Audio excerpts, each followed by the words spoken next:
Assalamualaikum guys, it's me Khairul Ashraf and welcome back to my YouTube channel. So, apa khabar korang? Sihat ke tak? Macam mana korang menghadapi rutin harian korang dalam keadaan PKP 3.0 ni? So, aku harap korang sihat walafiat. Kalau ada petanda COVID tu, mohonlah pergi check So, baru-baru ni aku ada terjumpa satu topik yang sangat interesting bagi aku, iaitu rumah Agnes Keith. So, mungkin setengah daripada korang mungkin pernah dengar, ada yang tak pernah dengar. Macam aku baru je dengar tau. So, kepada korang yang tak pernah dengar tu, it's okay. Sebab benda ni memang aku nak share kat korang pun. Jom, let's get right to it. Sebelum aku mulakan cerita tentang rumah Agnes Keith ni, aku nak perkenalkan sikit dululah siapa sebenarnya Agnes Keith ni.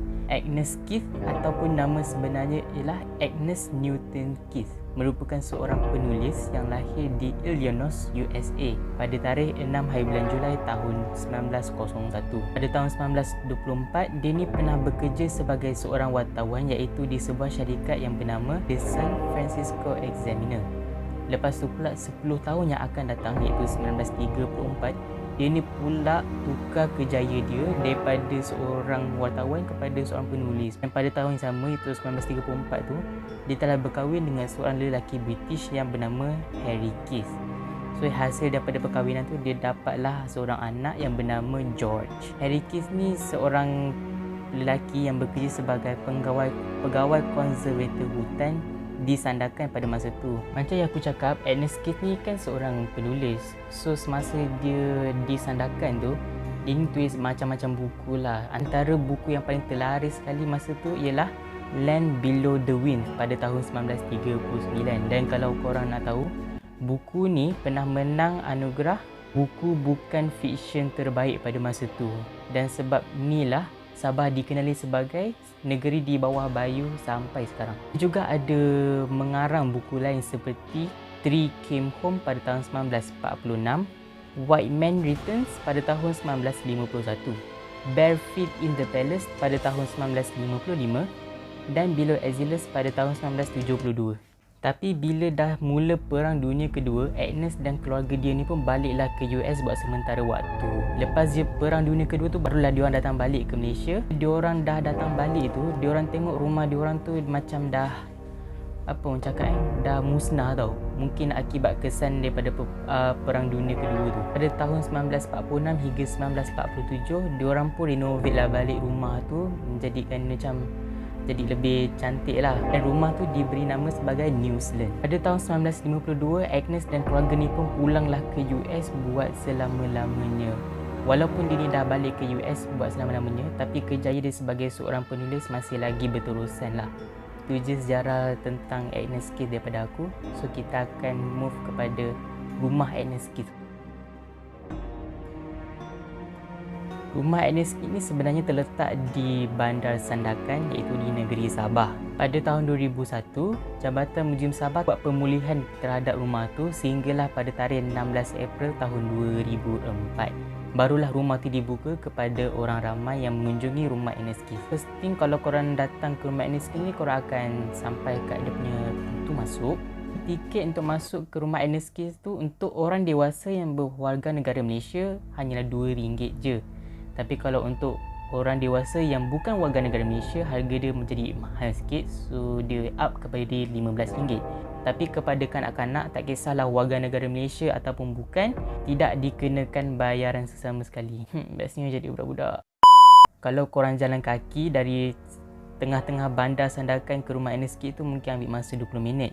Tapi korang juga boleh naik teksi. Tambang dia aku lupa. First thing first, kalau korang masuk ke rumah tu, korang akan nampak lah dia punya ruang tamu, tempat makan dia.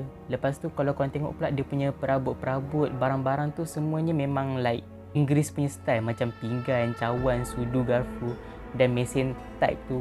Lepas tu dia punya peti sejuk tu memang, apa orang cakap macam, tak tahu, macam vintage punya style lah. Lepas tu pula korang akan nampak jugalah portrait Agnes Keith, suami dia dan anak dia. Apa yang aku paling amazed dekat rumah Agnes Keith ni ada dua benda. Yang pertama, kedudukan katil dia. Kedudukan katil dekat salah satu bilik dekat rumah Agnes Keith tu, dekat tengah-tengah bilik tau. Aku macam, aku tak pernah tengok pun katil dekat tengah-tengah bilik. Sebenarnya kalau kita tengok dekat rumah biasa, katil tu dekat kita rapat ke dinding kan, ataupun kat angle bilik kan. Tapi dia dekat tengah-tengah, like betul-betul center dekat situ. Benda kedua yang paling menarik bagi aku ialah rumah tu ada panggung wayang. So macam, weh, best gila. Okey, untuk kejadian misteri pula ada 3 cerita. Tapi aku cubalah juga kok lah ada cerita misteri lain lah kan. Tapi memang tak jumpa, so memang 3 ni je yang famous. So untuk kejadian misteri yang pertama, kita mulakan dengan owner pertama lah, iaitu Agnes Keith. Pada masa tu, Agnes Keith dan keluarga dia ni memang duduk dekat rumah tu, memang tak ada apa-apa yang berlaku. Memang just nice, tak ada masalah apa-apa. Tapi nak ikutkan cerita, ada satu hari tu, pada waktu subuh, Agnes Keith ni dia ada ternampak satu lembaga wanita. Wanita tu pergi dekat salah satu bilik dalam rumah tu, kemudian dia ambil seorang bayi. Aku tak tahulah bayi tu datang dari mana, tapi lembaga tu ambil bayi tu daripada salah sebuah bilik dekat rumah Agnes Keith tu. Lepas dia ambil bayi tu, dia pun keluar daripada rumah Agnes Keith tu. Sebelum dia keluar tu, dia sempat toleh ke arah Agnes Keith sambil melambai-lambai dekat Agnes Keith. Dia macam cuba ucapkan selamat tinggal dekat Agnes Keith, macam tu. So itu untuk cerita yang pertama. Cerita yang kedua pula berlaku kepada Rosemary. Rosemary ni adalah owner selepas Agnes Keith lah. Rosemary ni berkahwin dengan seorang lelaki iaitu yang bernama G.L. Carson. Pada masa tu, suami dia ni bekerja dekat Kota Kinabalu. Rosemary dan suami dia pun duduk dekat rumah tu pun agak lama juga, dalam tempoh 12 tahun gitu. So nak dijadikan cerita, Rosemary ni terbangun pada waktu subuh.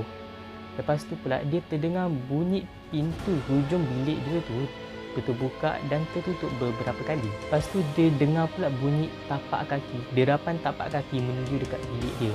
Disebabkan rasa takut, Rosemary ni pun balutlah badan dia dengan selimut. Bila dia buka je selimut tu, dia ternampak ada satu lembaga perempuan berambut panjang, tinggi gila, sedang berdiri dekat depan katil Rosemary. Lembaga tu memang betul-betul pandang tepat dekat Rosemary tau guys. So disebabkan takut, so Rosemary ni pun jatuh pingsan. Untuk cerita seram yang ketiga pula, kat seorang pembantu rumah. Pembantu rumah ni orang lokal lah, orang Sabah juga. Pembantu rumah ni bekerja dengan seorang lelaki yang bernama Tom Bellis. Tapi 1 tahun je lah, dalam tahun 1967 hingga 1968. Yang pembantu rumah ni share cerita dia, masa dia tengah sibuk-sibuk kemas rumah tu, dia ni ada niat nak pandang dekat sebuah tangga. Dan dekat tangga tu pula dia ternampak ada satu lembaga wanita yang berambut panjang berdiri dekat anak tangga tu. So itu memang antara cerita famous lah, cerita misteri yang famous berlaku dekat rumah Agnes Keith. Okey, tu je perkongsian aku untuk hari ni. Apa pendapat korang tentang perkongsian pada video kali ni? Aku nak tanya jugalah pada orang Sabah ataupun orang yang pernah pergi ke rumah Agnes Keith. Cubalah komen kat bawah, share sikit pengalaman korang sebab aku pun nak tahu juga. Kepada korang yang belum subscribe YouTube channel aku, jangan lupa subscribe, turn on notification bell, like, komen dan share. Dan kalau korang terlepas video pertama aku sebelum ni, korang boleh tengok lah, nanti aku letak dekat mana-manalah kat ujung video ni. Okay, so insyaAllah kita akan jumpa lagi pada video yang akan datang.